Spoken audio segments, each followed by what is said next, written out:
اس وقت میرے دوستو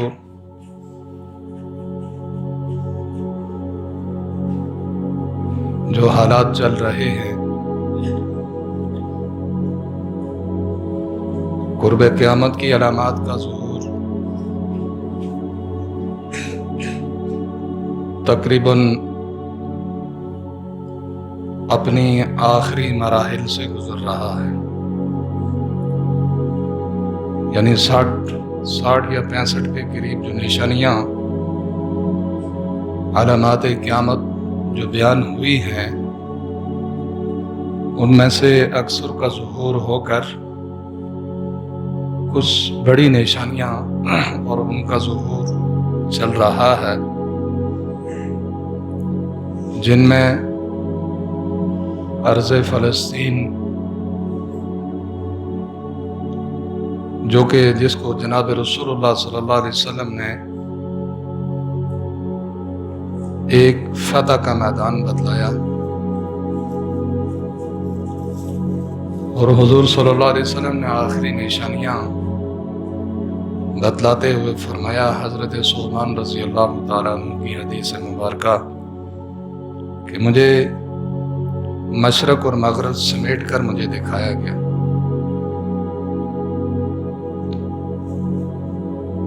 اس سے معلوم ہوا کہ مشرق اور مغرب کا سمیٹا جانا اس کے بعد ہے، یعنی ارض فلسطین کے اوپر اس وقت جو طبلہ جنگ بج رہا ہے، یہ بھی علامات قیامت میں سے ہے، اور یہودیوں کا پورا تسلط اور پوری دنیا کے اوپر چھا جانا،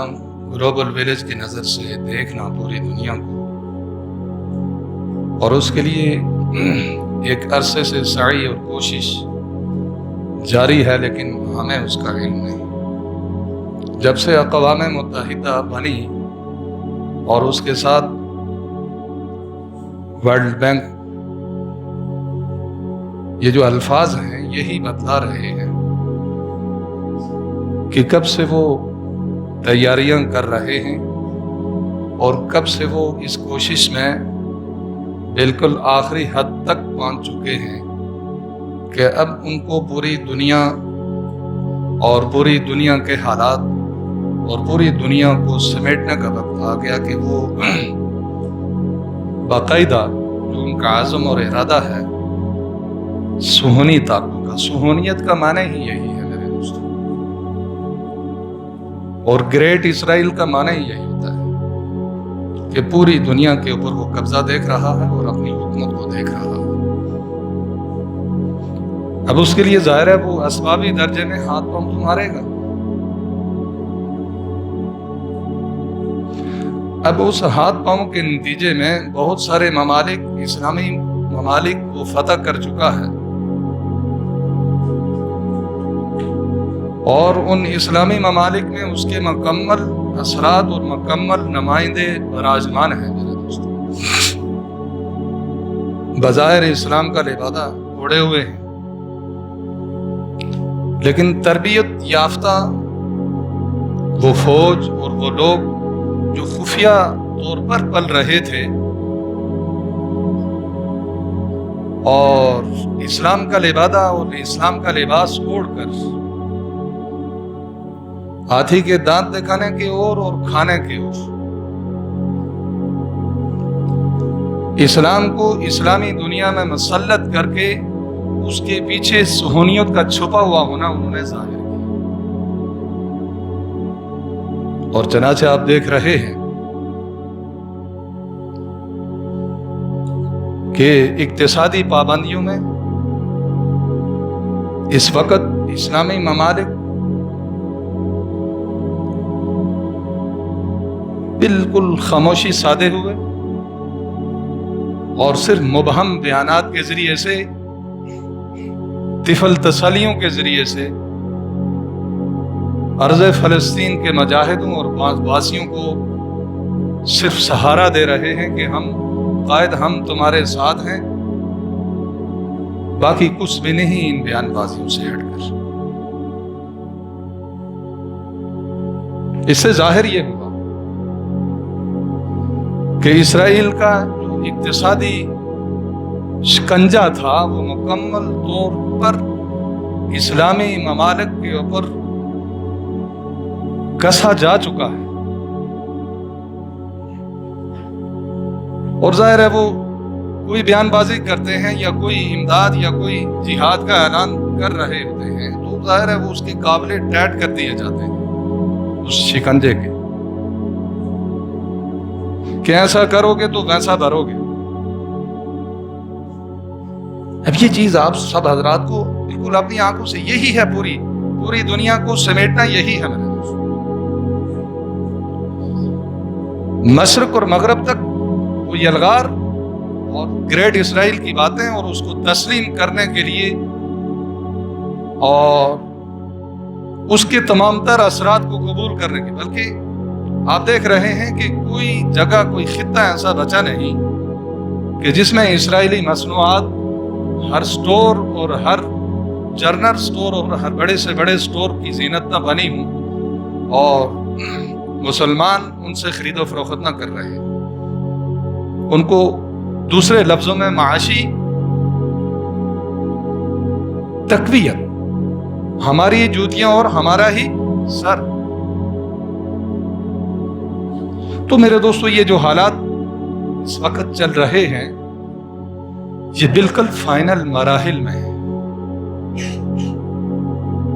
اور یہ عام اوقات نہیں ہے، یہ بالکل ذہنوں میں پوست کیجیے، انتظار نہ کیجیے، سارے کے سارے عام حالات نہیں ہیں۔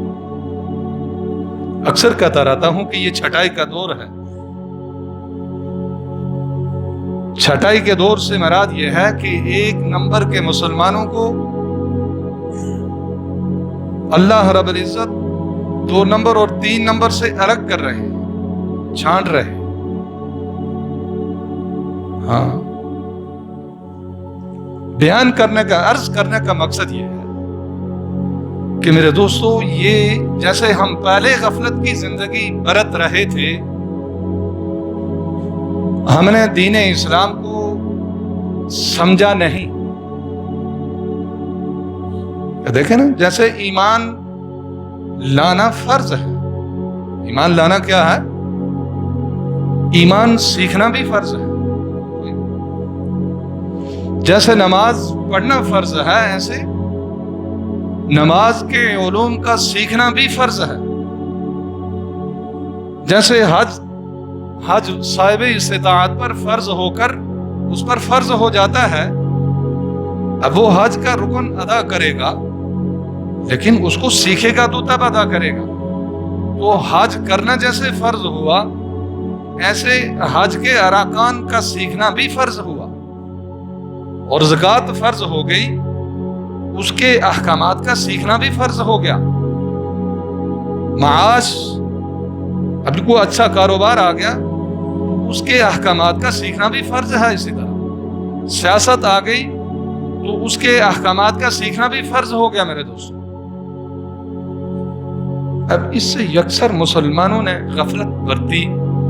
آج نتیجہ یہ ہے کہ ہم سارے کے سارے ان اقتصادی پابندیوں میں جکڑے۔ علماء کا تھنک ٹینکس بھی بیٹھا، لیکن جتنا دباؤ اس وقت ہمیں ہے، ہمارے دارالفتاء اور مدارس پر ہے، چونکہ ظاہر ہے یہ وہ ذمہ دار طبقہ ہے کہ جو اسلامی شریعہ اور اسلامی لا کو سمجھنے والا اور ساری، چونکہ امت کی طرف سے ایک ترجمانی کر رہا ہوتا ہے، اسلامی معاشرے کی طرف سے ایک ترجمانی ہوتی ہے۔ علماء کرام وقت اور حالات کے اعتبار سے فتاوی جات تحریر کرتے ہیں اور وقت کے حالات کو دیکھ کر مسائل کا استنباط کرتے ہیں۔ اب سارے پاکستانی درد دل رکھنے والے متوجہ ہیں اس طرف کہ جہاد کا اعلان ہو تو ہم سارے کے سارے اس میدان کارزار میں سارے کے سارے والہانہ اور جوش کے ساتھ، جذبے کے ساتھ وہاں حاضر ہوں۔ ایسی خواہشات ہمارے الحمدللہ مسلمان اور پاکستان کے مسلمان بالخصوص اس وقت اپنے جذبات کو اندر لیے ہوئے تڑپ رہے ہیں۔ لیکن میرے دوستو، جو پالیسی اور جو 80 سال کے بعد جو ہم دیکھ رہے ہیں کہ اتنی جکڑن پالیسی آج تک ہم نے کبھی نہیں دیکھی، لگتا یوں ہے، اور بالکل صراحتاً تو نہیں کہہ سکتا، مبہم الفاظ میں یہ میں کہہ رہا ہوں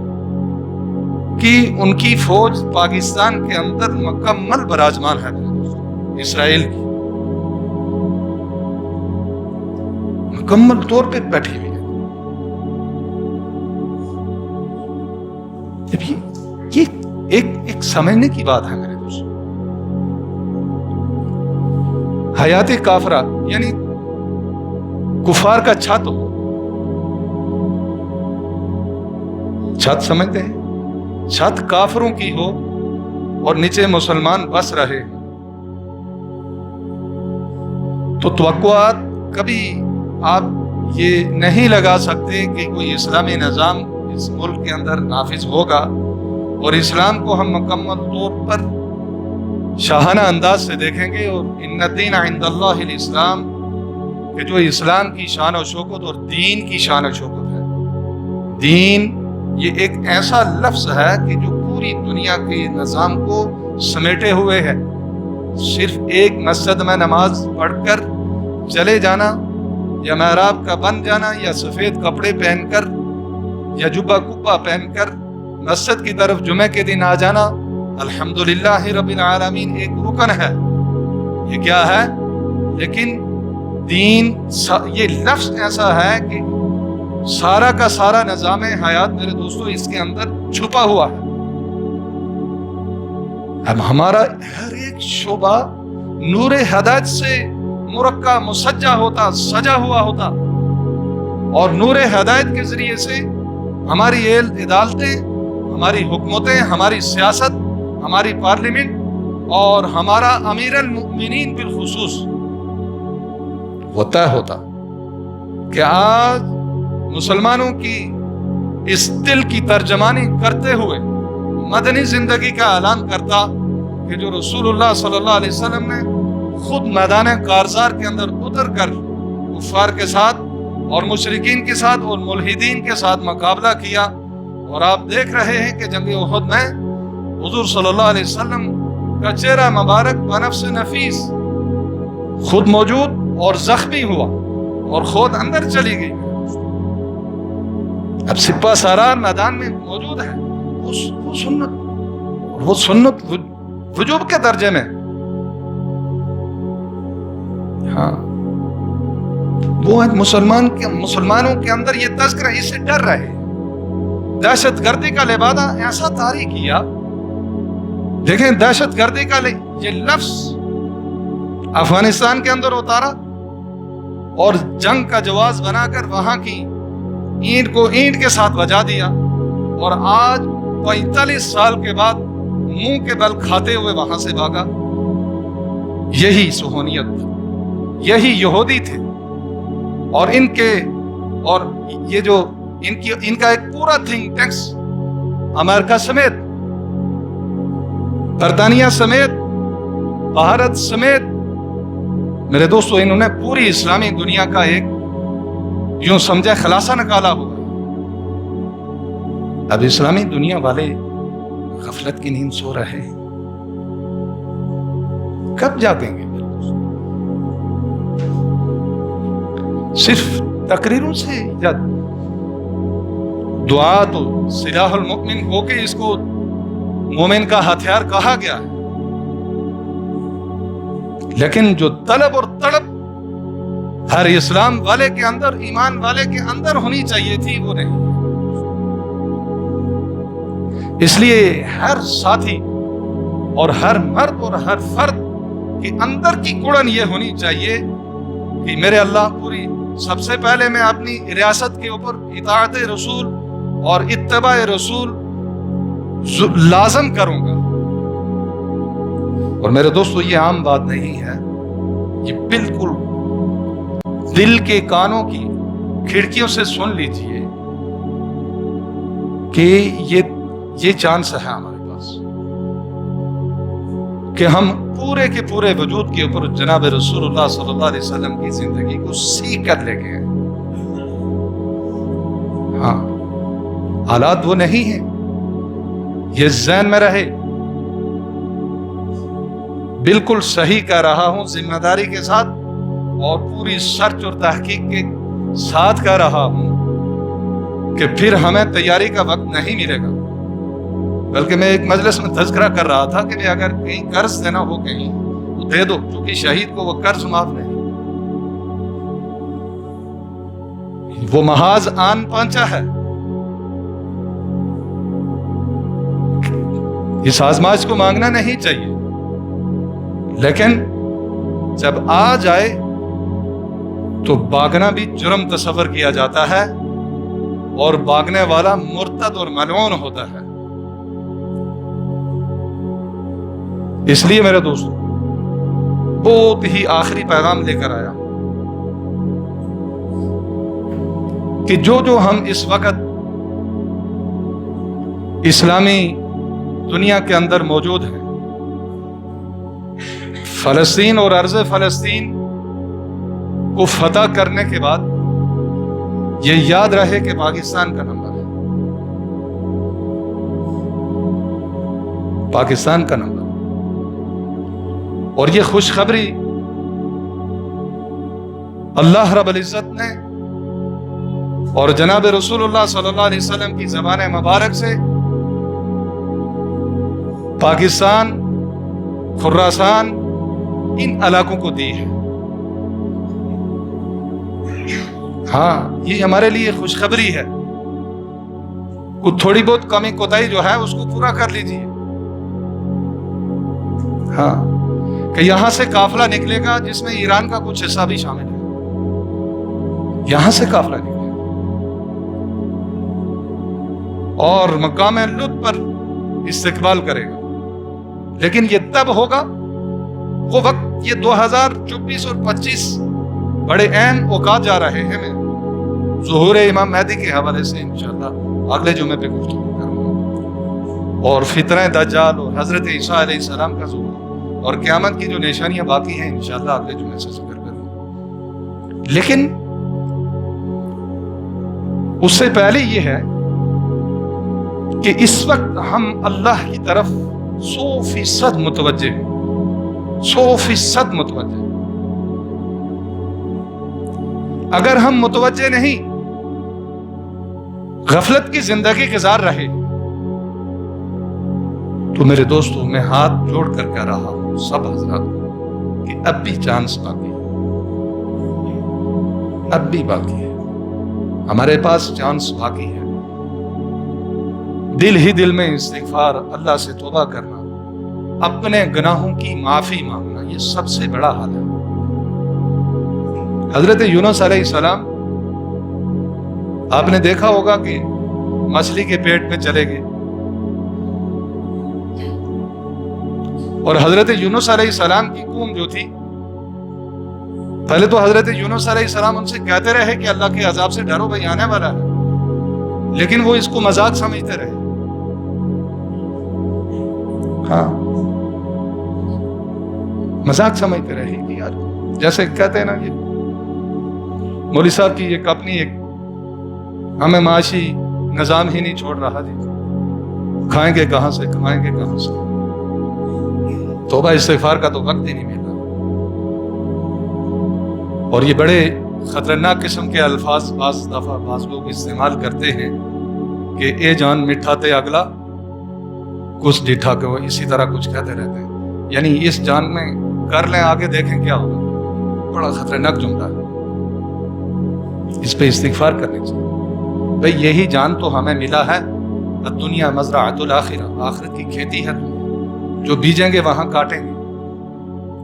ہاں، جو یہ محنت کرنے کی جگہ ہے۔ فرمایا ایک سبحان اللہ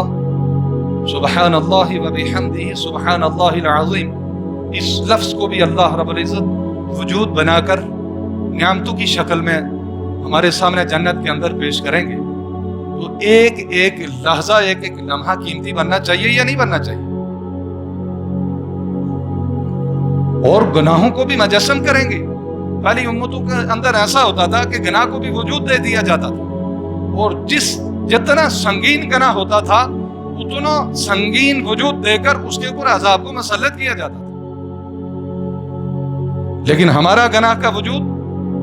توبہ کے ساتھ منہدم ہو جاتا ہے. اللہ خود فرماتے ہیں کتنی بڑی آسانی دے دی، ان الحسنات یذہبن السیئات، کہ اے امت محمدیہ صلی اللہ علیہ وسلم، تم جب گناہ کر دو نا، اس کے اوپر نادم توبہ کر لو، ندامت، یا اللہ مجھ سے گناہ ہو گیا، میں نے بہت گناہ کیے. اپنی خلوت والی زندگی کے اندر رونے کا مقام ہے، رونے کا وقت ہے. وہ وقت آن پہنچا ہے میرے دوستو رونے کا، کہ ایک ایک بچہ، ایک ایک بوڑھا، ایک ایک فرد، ماں ہو یا عورت ہو، مستورات ہوں، اپنی اپنی جگہ پہ. بلکہ ہونا تو یہ چاہیے کہ معتکف ہوں، اعتکاف کریں، روزے رکھیں عرض فلسطین والوں کے لیے، اور روزانہ کے اعتبار سے کچھ اعمال کر کے اللہ سے روزانہ کے اعتبار سے دعائیں کریں کہ یا اللہ اس دعا کے ذریعے سے میں حاضر ہو رہا ہوں اور اس اجتماعیت کے اندر میں شامل ہو رہا ہوں، اور یہ گناہ چھوڑ کر میں تجھ سے معافی چاہتا ہوں. یہ گناہ چھوڑنا میرے لیے یا اللہ مقدر فرما دیجئے. اس لیے جو میں نے عرض کیا تھا کہ 2 رکعت نماز نفل پڑھ کر متوجہ ہو جائیے جی، ہاں، کہ یا اللہ میں نماز ترک کر رہا ہوں، میں بڑے بڑے گناہوں کو چھوڑ نہیں پا رہا، میں چھوڑنا چاہتا ہوں لیکن مجھ سے چھوٹ نہیں پا رہے، تو چھوڑنے کی توفیق عطا فرما. واللہ العظیم یہ اتنا بہترین عمل ہے کہ سارے گناہوں سے انسان یہ مبرہ ہو جاتا ہے اور تقوی والی زندگی گزارنا شروع کر لیتا ہے. میرے دوستو کریں گے انشاءاللہ العزیز عمل. اب متوجہ ہونے کی ضرورت ہے کہ ہم اپنی دعاؤں کے ساتھ، اپنے مال کے ساتھ اور روزانہ کے اعتبار سے پریشان ہوں. فرمایا کہ المؤمن کجسد واحد اشتکا عینہ اشتکا کلہ. ایمان والے تو ایک جسم کی مانند ہیں. بھئی ایمان والے کی آنکھ کو اگر تکلیف ہو تو جیسے پورے جسم کی، ایک فرد کو اگر آنکھ کے اندر تکلیف آ جائے تو پورے جسم کو تکلیف ہوتی ہے نہیں ہوتی بھائی. اسی طرح مومن ایک جسم کی مانند ہے. ہمیں یہاں تکلیف ہو، تڑپ رہے ہوں، آنسو بہ رہے ہوں کہ میرے اللہ تیرے ارادے کا نام وجود ہے، تو عرض فلسطین اور غزہ کے مسلمانوں کی مدد و نصرت فرما دے. یہ اندر اس اجتماعیت کے ساتھ شامل ہونے کا یہ سب سے بڑا ہمارے پاس سلاح المؤمن ہتھیار ہے، ایمان والے کا ہتھیار ہے. یہ کریں گے انشاءاللہ اپنی دعاؤں کے ساتھ، استغفار کے ساتھ، ان کے لیے روزہ رکھ کر، معتکف ہو کر مستورات کو متوجہ ہو جائیے. سارے کے سارے جب متوجہ ہوں گے تو میرے دوستو کم سے کم یہ ہوگا کہ اس اندر کی کوڑن پر اللہ ہمیں ان صفوں کے اندر، ان مجاہدین کی صفوں کے اندر اٹھائے گا انشاءاللہ،